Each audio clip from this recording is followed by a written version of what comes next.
오늘 점심 메뉴를 고르는데 얼마나 걸리셨나요? 배달 앱을 켭니다. 치킨을 눌렀다가 피자를 보고 분식을 보다가 덮밥까지 비교합니다. 리뷰, 별점, 배달비까지 따지다 보면 분명 배가 고파서 켰던 앱인데 어느 순간 음식보다 선택이 더 피곤해집니다. 결국 이런 생각이 듭니다. 그냥 저번에 먹은 거나 시키자. 이건 단순한 우유부단함이 아닐 수 있습니다. 뇌가 지쳤다는 신호일 수 있습니다. 우리는 선택지가 많을수록 더 자유롭고 더 행복해질 거라고 믿어왔습니다. 하지만 심리학 연구들은 정반대의 이야기를 들려줍니다. 선택지가 너무 많아지면 사람은 더 만족하기보다 더 혼란스러워지고 결정을 미루며 결정한 뒤에도 후회할 가능성이 커집니다. 이것을 심리학에서는 선택의 역설이라고 부릅니다. 2000년 컬럼비아 대학교의 심리학자 시나 아이엔가와 스탠퍼드 대학교의 마크 레퍼는 지금도 자주 인용되는 한 가지 실험을 진행했습니다. 실험 장소는 고급 식료품점의 잼 시식 코너였습니다. 연구팀은 어떤 조건에서는 시식대에 6종류의 잼을 놓았습니다. 다른 조건에서는 24종류의 잼을 진열했습니다. 사람들의 발길을 더 많이 붙잡은 것은 당연히 24종류의 잼이 놓인 시식대였습니다. 볼거리가 많았기 때문입니다. 선택지가 많아 보였기 때문입니다. 사람들은 더 흥미를 느꼈습니다. 그런데 실제 구매 결과는 완전히 달랐습니다. 6종류의 잼을 본 사람들 중에서는 약 30%가 구매로 이어졌지만 24종류의 잼을 본 사람들 중에서는 약 3%만이 잼을 구매했습니다. 선택지는 4배로 늘었는데 구매율은 오히려 10분의 1 수준으로 줄어든 겁니다. 사람들은 많은 선택지 앞에서 더 오래 멈췄습니다. 하지만 더 쉽게 결정하지는 못했습니다. 더 좋은 것을 고르고 싶다는 마음이 오히려 아무것도 고르지 못하게 만든 겁니다. 이것을 심리학에서는 흔히 선택 과부하, 영어로는 초이스 오버로드라고 부릅니다. 선택지가 많으면 우리는 더 자유로워질 것 같지만 어느 순간 그 자유는 부담이 됩니다. 그리고 뇌는 그 부담 앞에서 조용히 결정을 미루기 시작합니다. 그렇다면 왜 이런 일이 벌어지는 걸까요? 답은 우리 뇌의 작동 방식에 있습니다. 사회심리학자 로이 바우마이스터는 1998년 자아 고갈이라는 개념을 제시했습니다. 핵심은 단순합니다. 인간의 의지력과 판단력은 언제나 무한하게 유지되는 것이 아니라는 겁니다. 마치 근육처럼 계속 쓰다 보면 지치고 무뎌질 수 있습니다. 아침에 일어나 우리는 별것 아닌 선택부터 시작합니다. 오늘은 어떤 옷을 입을지, 아침은 무엇을 먹을지, 누구의 메시지에 먼저 답할지, 회의에서는 어떤 말을 꺼낼지, 겉으로 보면 사소한 결정들입니다. 하지만 이런 선택들이 하루 종일 쌓이면 뇌는 조금씩 피로해집니다. 그리고 피로가 쌓인 뇌는 복잡한 판단을 점점 피하려고 합니다. 연구자들은 이런 현상을 결정 피로, 영어로는 디시전 퍼티그라고 부릅니다. 흥미로운 연구가 하나 있습니다. 2011년 연구자들은 이스라엘 법원의 가석방 심사 기록 1112건을 분석했습니다.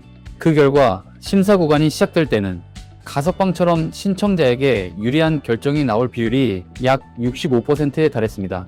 하지만 시간이 지나 휴식 시간이 가까워질수록 그 비율은 거의 0에 가까워졌습니다. 그리고 휴식 뒤에는 다시 유리한 결정의 비율이 올라갔습니다. 이 결과를 단순히 판사들이 점점 나빠졌다라고 볼 수는 없습니다. 핵심은 반복된 판단이 사람의 사고방식에 영향을 줄 수 있다는 점입니다. 계속 판단해야 하는 상황에 놓이면 뇌는 점점 에너지를 아끼려 합니다. 그리고 필요한 뇌는 새로운 결정을 내리기보다 가장 안전해 보이는 선택을 고르려 합니다. 변화를 주지 않는 쪽, 책임이 덜 따르는 쪽, 지금 상태를 그대로 유지하는 쪽. 그래서 피곤할수록 우리는 새로운 선택보다 익숙한 선택으로 돌아갑니다. 퇴근 후 넷플릭스를 켜놓고 1시간 동안 화면만 넘기다 잠든 밤이 있다면 그건 의지가 약해서가 아닐 수 있습니다. 그날 하루 동안 여러분의 뇌가 이미 너무 많은 결정을 해왔기 때문입니다. 선택지가 많아진 시대에 우리가 지치는 이유는 단순합니다. 우리는 더 많이 자유로워진 것이 아니라 하루 종일 더 많이 결정하도록 요구받고 있는 겁니다. 그런데 여기서 누구도 예상치 못한 반전이 일어납니다. 이 사실을 누구보다 먼저 그리고 가장 철저하게 실천에 옮긴 사람들이 있습니다. 바로 세상을 바꿨다고 불리는 이들입니다. 스티브 잡스는 매일 똑같은 옷을 입었습니다. 검은 터틀넥, 청바지, 운동화. 그게 전부였습니다. 한 인터뷰에서 그는 이렇게 말했습니다. 나는 매일 아침 무엇을 입을지 결정하는데 단 1초도 쓰고 싶지 않다고요.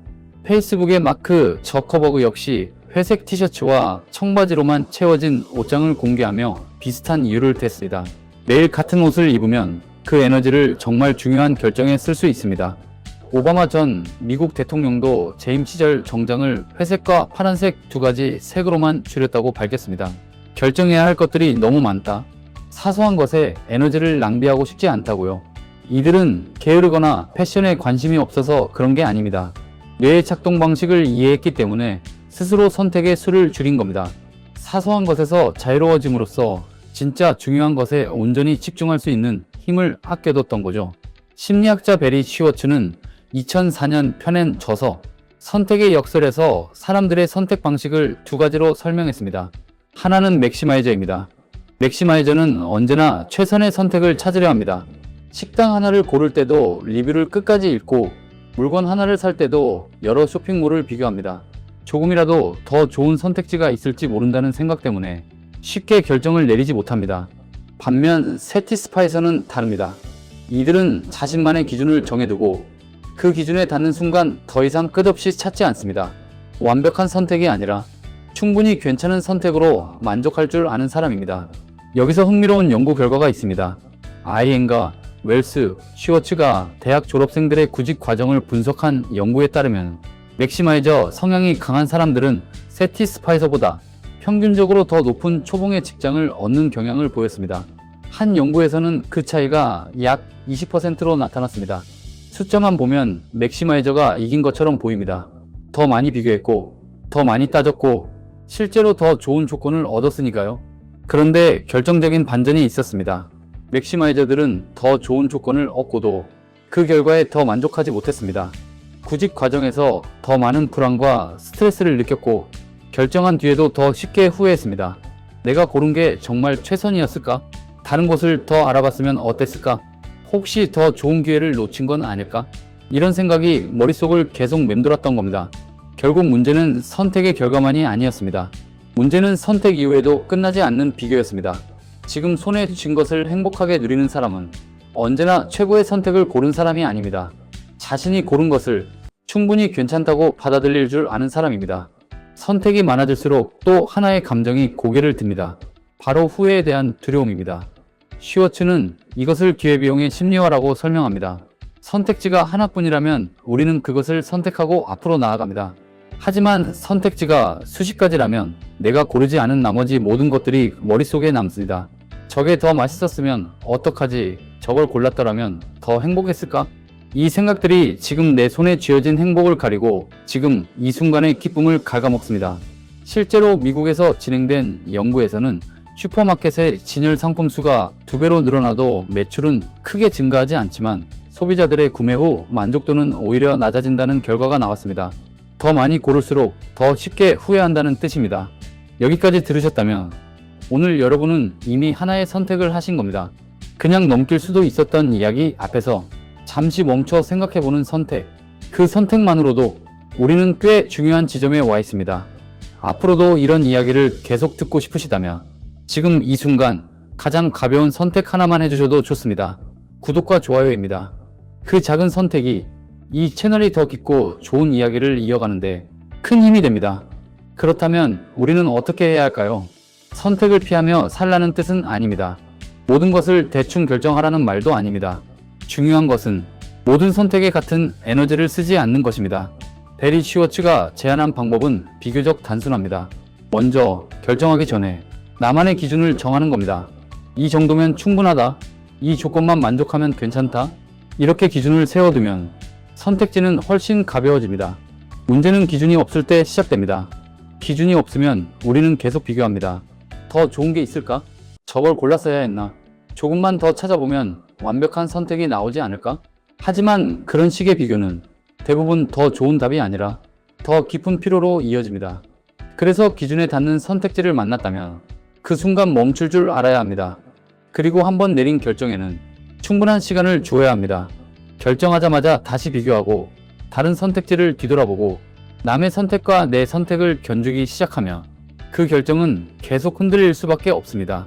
이미 고른 선택을 계속 의심하는 대신 그 선택이 좋은 선택이 될 수 있도록 기회를 주는 것, 그것이 선택지가 넘쳐나는 시대에 우리의 뇌를 지키는 가장 현실적인 방법입니다. 오늘부터는 아주 작은 것부터 시작해 보십시오. 메뉴판은 1분 안에 덮어보는 겁니다. 쇼핑할 때는 세 번째 페이지까지만 보는 겁니다. 영상을 고를 때도 끝없이 넘기기보다 처음 정한 기준에 맞으면 멈춰보는 겁니다. 선택지를 스스로 줄이는 순간 일상은 이상하게 더 선명해집니다. 고민이 완전히 사라지는 것은 아닙니다. 다만 모든 일에 에너지를 쏟느라 흐려졌던 마음이 정말 고민해야 할 것들을 알아보기 시작합니다. 완벽한 선택은 세상에 없습니다. 다만 내가 내린 선택을 받아들이고 그 선택이 괜찮은 선택이 되도록 살아가는 과정이 있을 뿐입니다.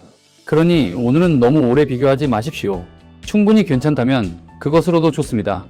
여러분의 단순하고 평온한 하루를 응원합니다. 시청해주셔서 감사합니다.